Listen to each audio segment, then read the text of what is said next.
Hello and welcome to the Northwood Podcast. I'm your host, Heath Jones. I pastor Northwood Christian Church in Indianapolis, Indiana.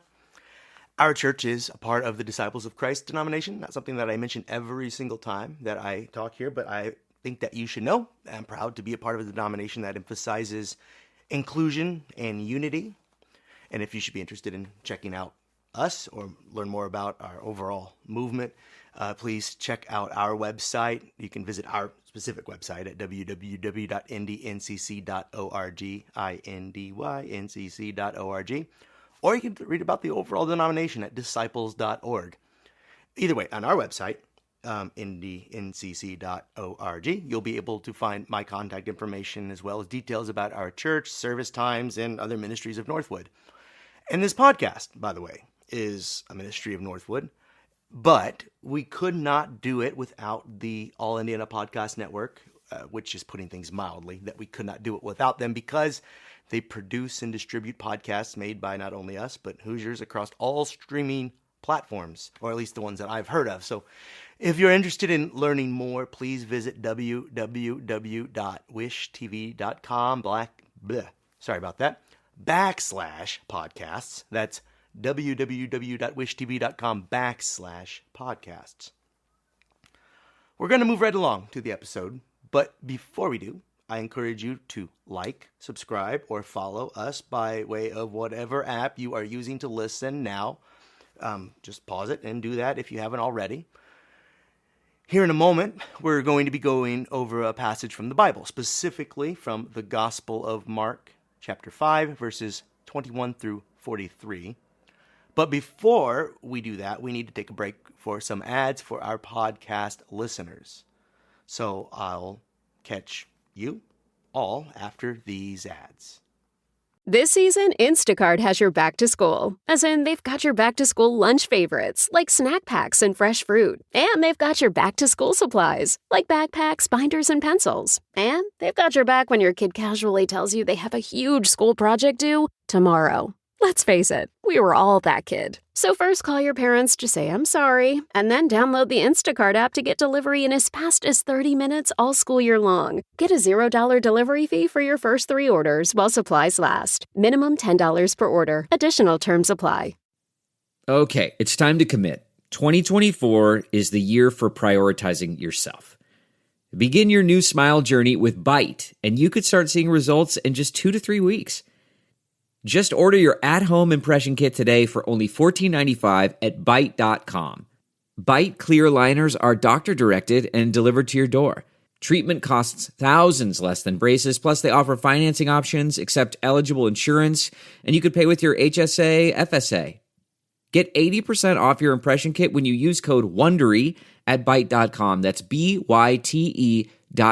Start your confidence journey today with Byte. And we're back. And as I was saying, today we'll be reading from the Gospel of Mark, chapter 5, verses 21 through 43. And I'll not delay. I'll just read it, bearing in mind that this is a rather longer reading. So, sympathy if you nod off in the middle. But buckle up, here goes. When Jesus had crossed again in the boat to the other side, a crowd had gathered around him. A great crowd had gathered around him, and he was by the sea. Then one of the leaders of the synagogue, named Jairus, came and, when he saw him, fell at his feet and pleaded with him repeatedly, "My little daughter is at the point of death. Come and lay your hands on her so that she may be made well and live." So he went with him. And a large crowd followed him and pressed in on him. Now there was a woman who had been suffering from a flow of blood for 12 years. She had endured much under many physicians and had spent all that she had, and she was no better, but rather grew worse. She had heard about Jesus and came up behind him in the crowd and touched his cloak. For she said, "If I but touch his cloak, I will be made well." Immediately her flow of blood stopped, and she felt in her body that she was healed of her disease. Immediately aware that power had gone forth from him, Jesus turned about in the crowd and said, "Who touched my cloak?" And his disciples said to him, "You see the crowd pressing in on you. How can you say, 'Who touched me?'" He looked all around to see who had done it. But the woman, knowing what had happened to her, came in fear and trembling, fell down before him, and told him the whole truth. He said to her, "Daughter, your faith has made you well. Go in peace and be healed of your disease." While he was still speaking, some people came from the synagogue leader's house to say, "Your daughter is dead. Why trouble the teacher any further?" But overhearing what they said, Jesus said to the synagogue leader, "Do not be afraid, only believe." He allowed no one to follow him except Peter, James, and John, the brother of James. When they came to the synagogue leader's house, he saw a commotion, people weeping and wailing loudly. When he had entered, he said to them, "Why do you make a commotion and weep? The child is not dead, but sleeping." And they laughed at him. Then he put them all outside and took the child's father and mother and those who were with him and went in there where the child was. Taking her by the hand, he said to her, "Talitha cum," which means, "Little girl, get up." And immediately the girl stood up and began to walk. She was about 12 years of age. At this, they were overcome with amazement. He strictly ordered them that no one should know this and told them to give her something to eat. And that's the end of those two stories intertwined. And if you were thinking that one of those stories sounded familiar, there is a reason for it. I'll not flatter myself into believing that any of my sermons or podcast episodes are so memorable that you are liable to remember something I spoke about months ago, or at least in very specific detail. But if one of those stories was sounding familiar, you're thinking to yourself, a bit of deja vu, maybe heard this more recently, well, you should feel that way. Back in February, we considered the story that's smack dab in the middle of this text. It's almost a story in sandwich style. You've got him starting out to go heal Jairus' daughter, then what happens with the woman with the hemorrhage of blood in the middle, and then the end where he heals Jairus' daughter. But the story with the woman with the issue of blood, I can't exactly remember why I elected to speak on that story months ago when it wasn't in the lectionary text, but when I came across today's lectionary text, I had a choice to make. For you see, when we considered this woman's plight 8 months ago, I had excised her story from the middle of this larger story, as I keep saying. Her story sandwiched between the longer narrative that we just read in total. And when you step back and take a bird's eye view of the text, we see that the story of these two daughters, is told together for a reason. Those two daughters being Jairus' daughter and the nameless woman suffering from 12 years of perpetual bleeding. Someone else's daughter too. To make this point, I'll ask you to consider a probably more well-known story, one where we maybe focus on one character to the neglect of another that we're meant to also notice, the story of the prodigal son, told in the Gospel of Luke chapter 15. And in that story, Jesus tells of a son who asks for his inheritance early from his father, before his father had passed away. He then receives the inheritance, squanders it, and then after a time comes back home where he expects to be received with some amount of anger and consternation, but instead is gladly received by his father, who had never stopped loving his son despite his errant ways. The point, the same is true of us when we wander in various ways from the truth, life, or love. We may find our way back, and when we do, God welcomes us back gladly. But that story is about two sons. It's often forgotten that the story of the prodigal son is really about two brothers. The son who remained, the anti-prodigal, if you will, displayed an attitude toward his father's grace that we are meant to notice and that it is out of sync with the love of the Father, which mirrors the love of God.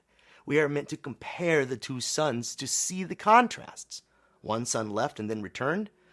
In returning, he better understood the love of his father after having lived a wayward life. The other son, the one who stayed, who maybe feels he deserves more, became confused and offended at the love of a parent that never gives up on a child who may not deserve second chances, we think. So that's the way that story functions, with two characters to hold into contrast. And similarly, we are meant to compare and contrast Jesus' response to these two daughters. One, a nameless woman, ostracized because of her physical ailment, for a woman who bled as she had bled, was considered unclean and untouchable by her community. But then you have this other daughter born into a house with a name. Jairus' name is recorded for posterity. Is right there in the text. We know him. We don't know his daughter's name, but we know at least his name, because he was a leader at the synagogue. There would have been people in the community who first read Mark's gospel decades later who may well have remembered this public figure.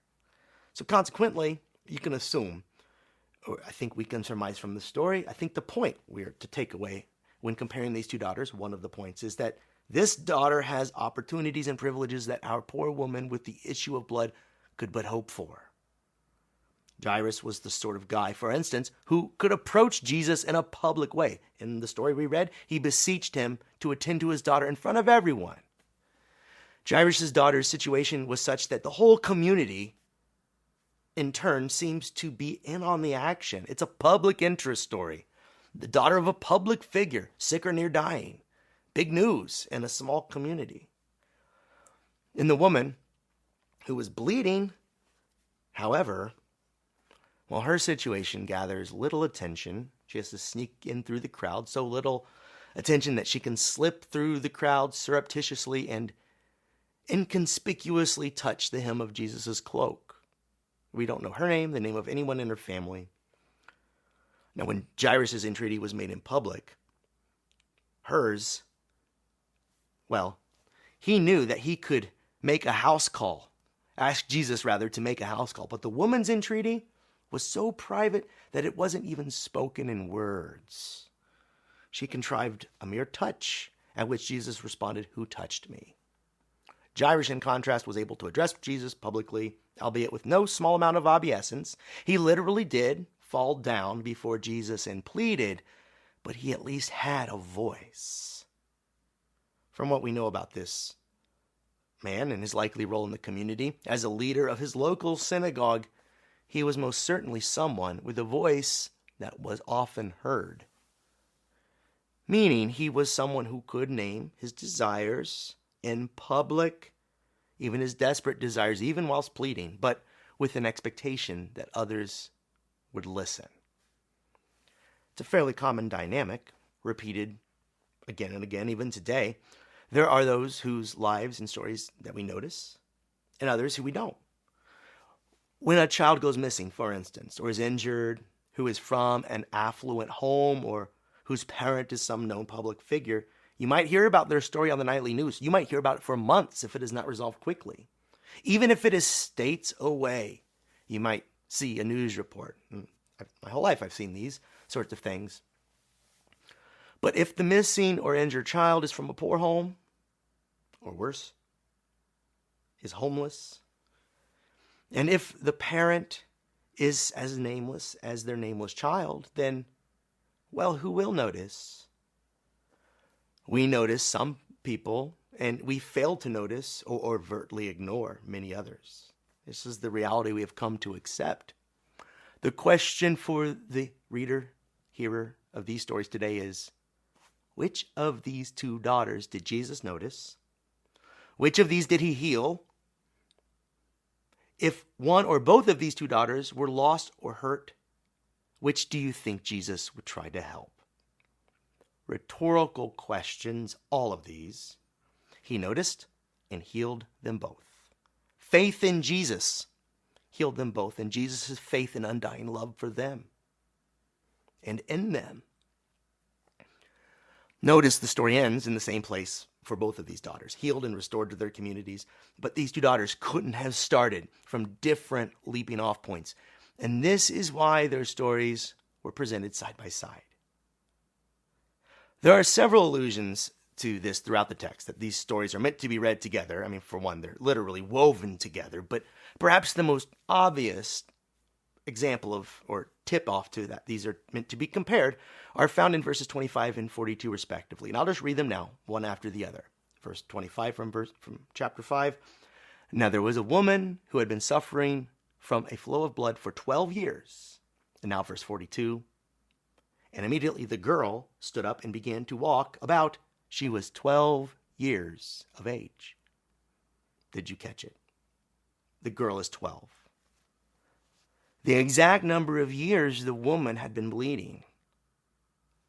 Their lives, when compared in parallel, reveal striking contrasts. Jairus' daughter, living 12 years of presumed health, while our poor woman had spent those 12 years ostracized and desperately seeking a cure. Verse 26 says that she had spent all the money she had on physicians, grifters, and conmen likely, just the same as today. People selling us various forms of wellness for a price. And these had only made her situation worse. Contrast this with the life of Jairus' daughter, who, because of her father's position in her community, had access to health and resources the poor women did not. The woman who bled had long endured her struggle. Jairus' young daughter had only recently fallen ill. And this is a crisis moment for Jairus in his privilege. But the woman who had bled had run a marathon of suffering. This is no crisis. This is the long haul. Jairus and his daughter have perhaps only just entered into the race that the woman has been running for who knows how long, at least 12 years. And yet, the faith of the woman in the good news of Jesus and the faith of Jairus in the face of his laughing neighbors brought these two daughters together to the same place, to healing, wholeness, and to restoration in their respective communities, which we are now seeing are the same community. And if things go as Jesus intends, these two daughters will think of themselves as sisters going forward, don't you know? Jairus may well come to know this woman whose story is now interwoven with his daughters from then until this present day.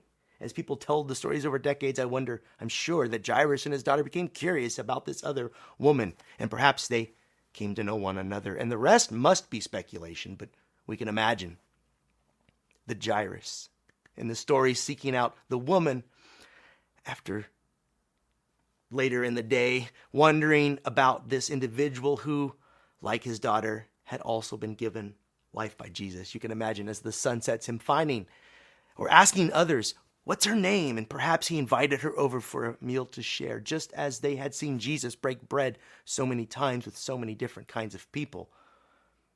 Now the woman had spent all of her money in pursuit of health. Well, perhaps Jairus would be her benefactor going forward. Who knows? And these are all logical next steps in line with the impetus of the gospel that calls us to love and generosity. But one thing is for sure. When we enter into the realm of God, whether we be young or old, rich or poor, affluent or of no repute, we enter into it as God's children, equally loved, equally valued, and equally worthwhile, along with everyone else. As I said before, these two daughters, should they stick around and join the church after Jesus leaves, will find themselves to be a part of that egalitarian community described in the book of Acts. Jairus may well give away his possessions someday so that people like the bleeding woman may have all that they need to live well in their community. In fact, we read about people like Jairus doing similar things in the earliest accounts of the church. People in the old realm coming from positions of privilege and wealth and status, but realizing those things don't count for the same things in the realm of God and giving those to the good of the community. Whatever the case, Jesus knows that they by now have discovered that these two daughters of God are sisters and are equally esteemed in the place where God wants to take us. So now it is for us to take a step back and take another bird's eye view of our situation. Just as we had to take a step back to see these two daughters' stories in conjunction with one another to really see them both.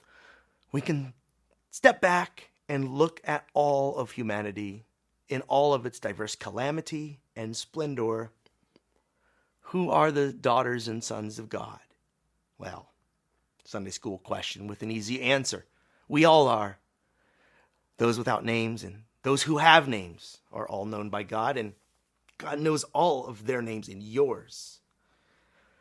Today's story is about two daughters of equal worth. Now I address an audience of daughters and sons and everyone in between. At church, we're discovering what Jesus taught us that day so long ago when he brought a dead girl to life and healed another. We're discovering alongside one another what Jesus knew to be true.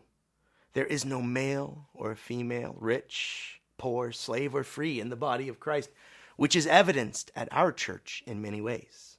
I'm speaking now specifically of my church that I pastor, Northwood Christian Church in Indianapolis, Indiana, 4550 Central Avenue. For instance, in our leadership structure at Northwood, we have both young and old, and rich and poor.